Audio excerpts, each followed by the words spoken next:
Sabemos muito bem que hoje em dia existe uma infinidade de jogos com histórias marcantes, mecânicas inovadoras e, em muitos casos, conteúdos profundamente bizarros, mas nem todos eles foram feitos apenas para entreter. Alguns jogos parecem desafiar limites. Ao longo dos anos, certos títulos acabaram sendo empurrados para o fundo da indústria, esquecidos, censurados, mal compreendidos ou deliberadamente ocultos. E é exatamente ali, nas camadas mais profundas, que o mistério começa a crescer. Neste vídeo montei um iceberg onde irei falar de jogos que ficaram no passado, e quanto mais fundo descemos, mais estranhos, obscuros e perturbadores os jogos se tornam. Alguns vocês talvez conheça, outros você provavelmente vai preferir nunca jogar.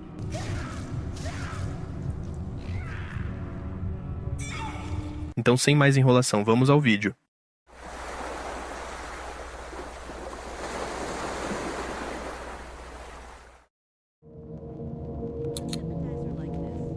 Clock Tower é uma experiência construída para fazer o jogador se sentir frágil, observado e constantemente ameaçado. Lançado em 1995 para o Super Famicom, em uma época em que o terror ainda buscava identidade, o jogo tomou uma decisão radical: retirar completamente qualquer forma de combate. Aqui, você não enfrenta o perigo, você foge dele, e essa escolha muda tudo.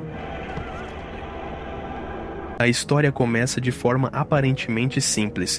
Jennifer Simpson é uma adolescente órfã que, junto de outras garotas, é levada para uma mansão isolada após ser adotada por uma família misteriosa. A Barrows Mansion se impõe desde o primeiro momento como um lugar errado. Os corredores são longos demais, o silêncio é pesado demais, e a sensação de que algo observa cada passo nunca desaparece. Uma a uma, as outras meninas começam a sumir. Não há gritos claros, não há explicações imediatas, apenas ausência e então, sem aviso, ele aparece.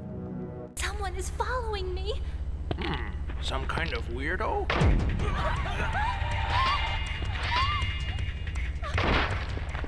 O Scissorman, um garoto pequeno, quase infantil, vestindo roupas simples e segurando uma tesoura desproporcional ao seu corpo. Quando ele surge, uma música de perseguição começa a tocar, e quando ele se aproxima, escutamos um som metálico da tesoura se abrindo e fechando.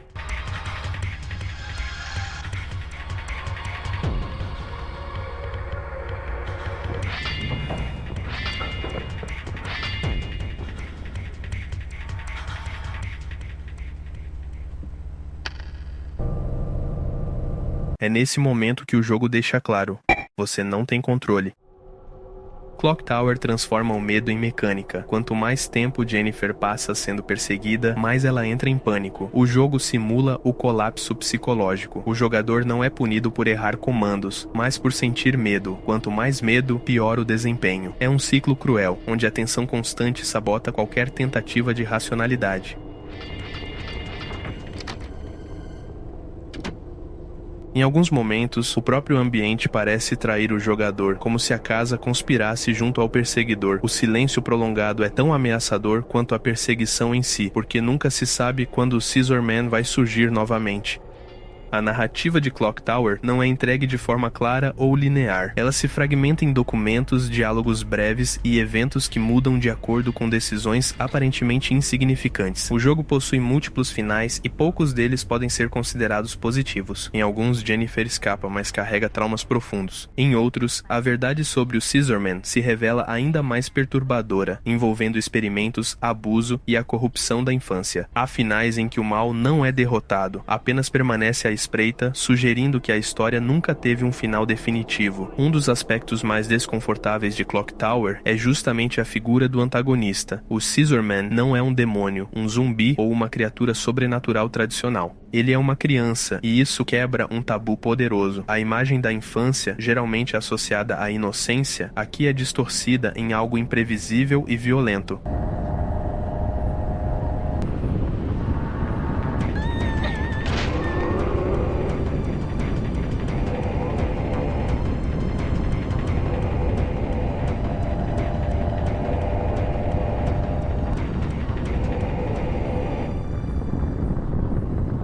Visualmente, Clock Tower é simples, os gráficos em 2D e os cenários estáticos são simples, mas funcionam perfeitamente. O impacto de Clock Tower vai muito além de sua época. Ele influenciou diretamente jogos que hoje são considerados pilares do terror psicológico, como Haunting Ground, Amnesia e Outlast.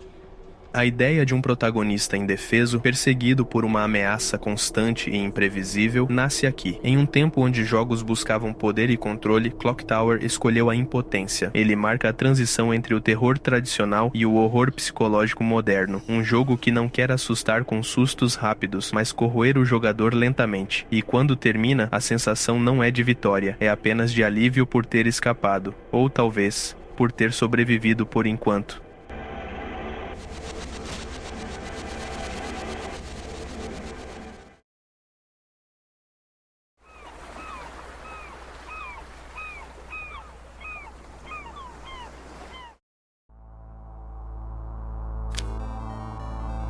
Sweet Home, lançado em 1989 para o Famicom, é frequentemente lembrado como um jogo antigo e limitado pelo hardware da época.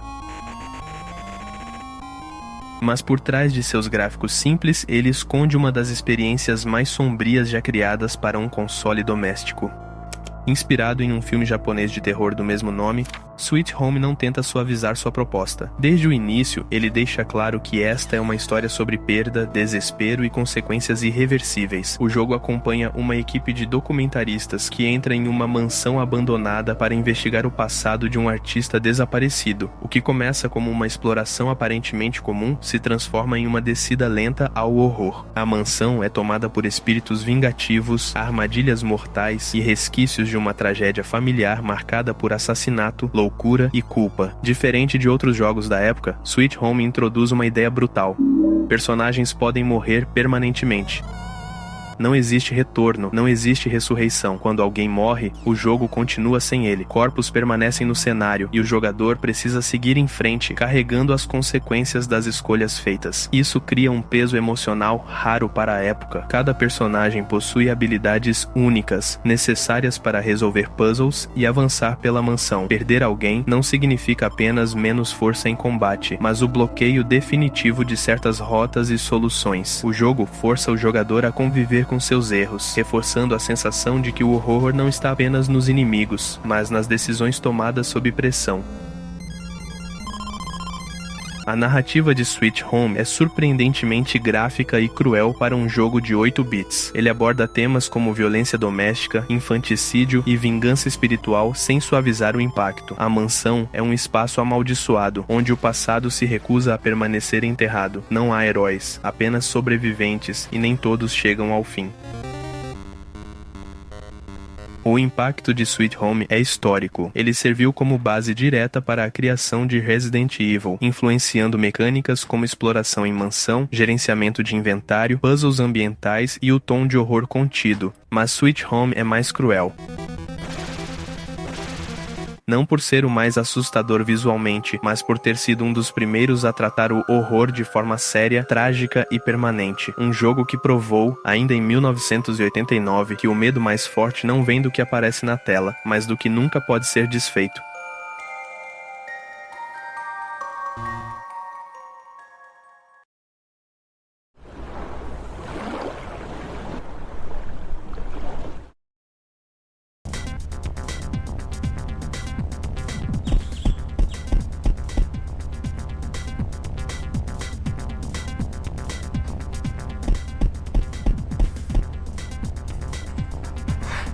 LSD Dream Emulator, lançado em 1998 para o PlayStation, não é um jogo no sentido tradicional. Não há objetivos claros, história definida ou explicações. O jogador simplesmente dorme e sonha.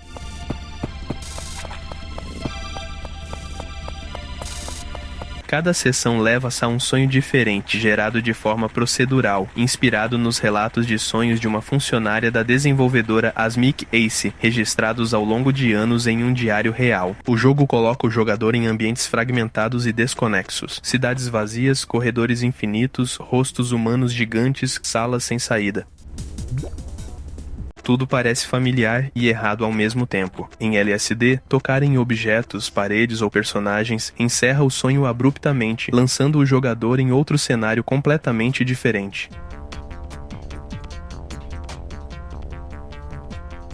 Com o tempo, os sonhos começam a mudar de tom. Quanto mais o jogador explora, mais o mundo se torna estranho e hostil. O jogo parece reagir ao comportamento do jogador como se estivesse aprendendo com ele.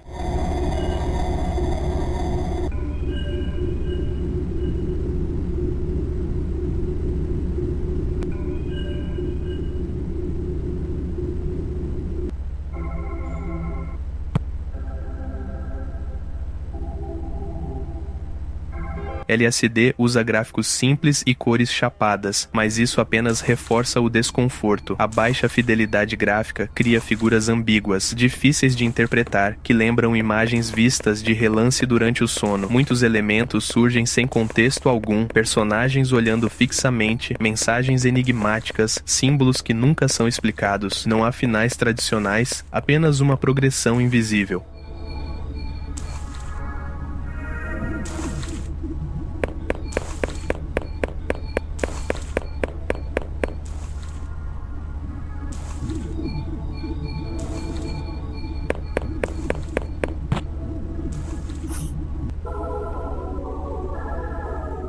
Após cerca de 365 sonhos, o jogo se encerra silenciosamente, sem conclusão, sem respostas, apenas o fim da experiência. Isso reforça a sensação de que LSD não quer ser entendido, apenas vivido, mas causa estranhamento, desconforto e uma sensação persistente de que algo está fora do lugar. Um jogo que não tenta explicar sonhos, apenas reproduzir a confusão de estar preso dentro de um.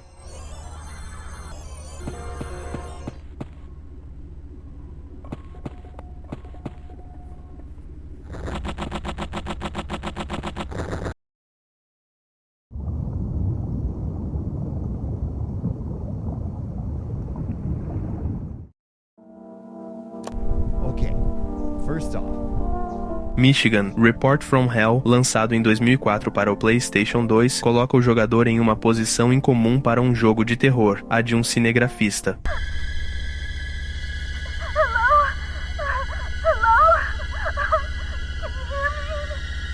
I can hear you. Calm down. Slow down. Em vez de armas, você segura uma câmera. Em vez de atacar, você registra. O jogo se passa durante um surto inexplicável que transforma pessoas comuns em criaturas violentas, enquanto a cidade mergulha no caos. Mas o verdadeiro horror não está nos monstros. Está no papel que o jogo impõe ao jogador. Você acompanha uma repórter de TV enquanto eventos cada vez mais brutais se desenrolam. Sua função é filmar tudo, não ajudar, não intervir, apenas capturar a imagem. Quanto mais chocante a cena, maior a pontuação. Quanto mais sofrimento registrado, melhor o desempenho.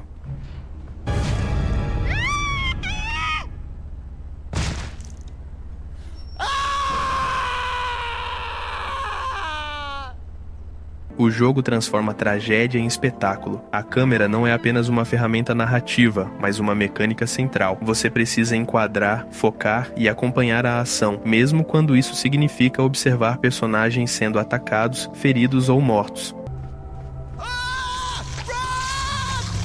Em alguns momentos, o jogo permite escolhas morais implícitas, ajudar alguém ou continuar filmando, mas essas escolhas são ilusórias. A progressão recompensa quem continua gravando.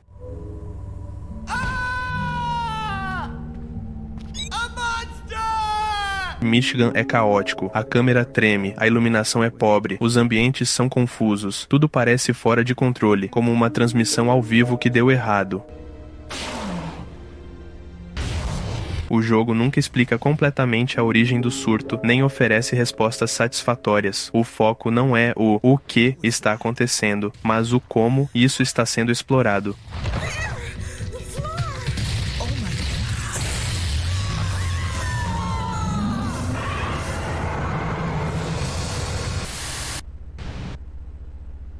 O jogo não quer apenas assustar, quer constranger o jogador, forçando-o a refletir sobre voyeurismo, mídia sensacionalista e o limite entre documentar e explorar. Um jogo que transforma o ato de assistir em cumplicidade.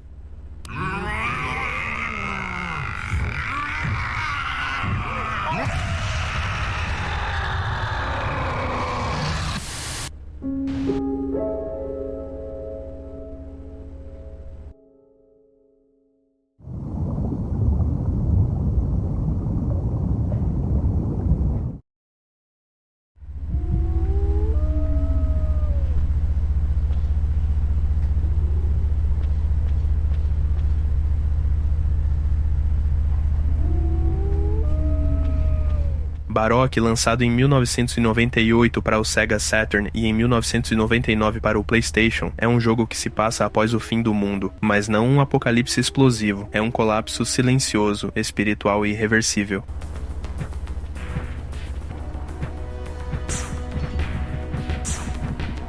A humanidade não foi destruída por guerra ou desastre natural, mas por algo mais abstrato: culpa, desejo de controle e falha moral.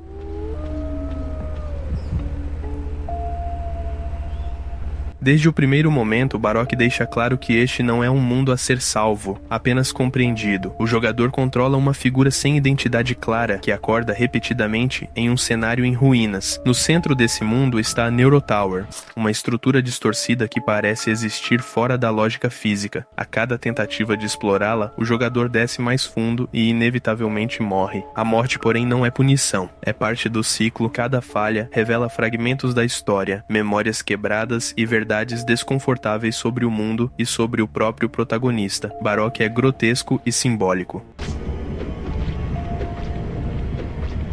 Criaturas deformadas, seus corpos refletem sofrimento psicológico mais do que ameaça física. Nada parece sólido. Tudo pulsa, respira ou se contorce, como se o próprio mundo estivesse em dor constante. A jogabilidade mistura exploração e repetição. Barok quer que o jogador se sinta perdido, pequeno e incapaz de compreender totalmente o que está acontecendo. Os temas centrais do jogo são pesados, e a ideia de que o sofrimento pode ser tanto punição quanto purificação. Nenhuma resposta vem completa. Tudo precisa ser reconstruído a partir de pedaços, muitas vezes contraditórios. Um jogo que não termina quando os créditos sobem, ele permanece como uma pergunta sem resposta sobre culpa, humanidade e o preço de tentar corrigir o irreparável.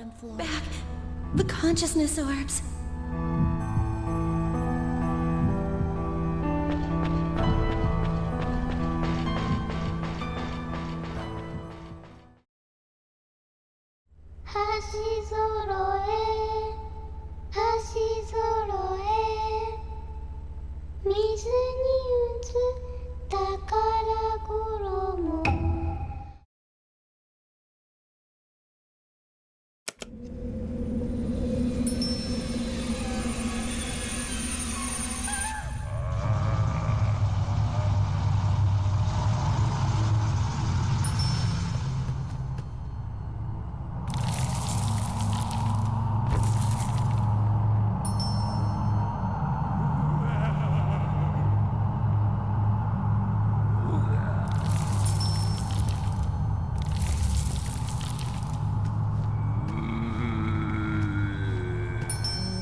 Kwon, lançado em 2004 para o PlayStation 2, é um jogo de terror que se recusa a apressar o medo.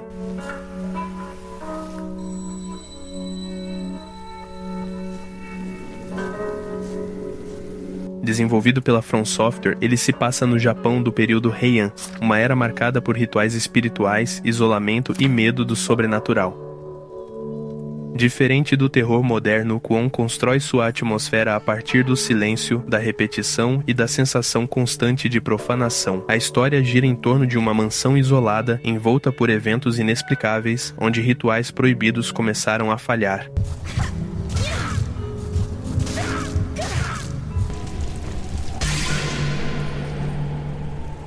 O jogador controla diferentes personagens ao longo da narrativa, cada um oferecendo fragmentos de uma mesma tragédia. A história não é entregue de forma direta. Ela se revela em pedaços por meio de documentos, visões e eventos simbólicos, exigindo atenção e interpretação.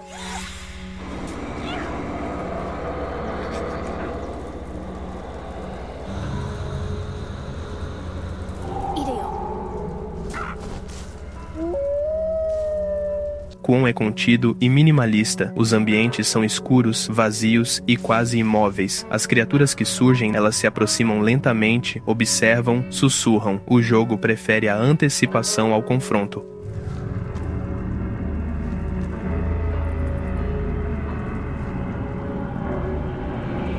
A jogabilidade reforça a vulnerabilidade. O combate existe, mas é limitado, pesado e pouco recompensador. O jogador é constantemente incentivado a evitar conflitos, economizar recursos e avançar com cautela. Cada encontro parece um erro, cada passo um risco.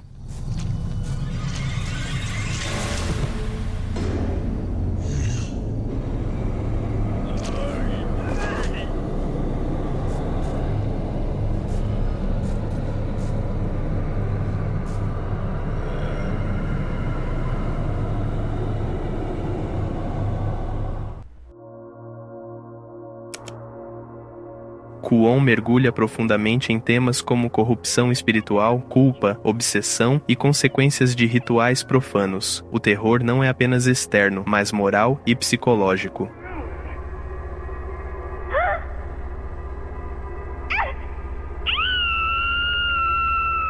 O jogo sugere que o verdadeiro mal nasce da tentativa humana de controlar o que não compreende, e uma vez despertado não pode ser contido. Ele quer permanecer, um terror que se infiltra aos poucos, como um ritual que deu errado e nunca foi encerrado.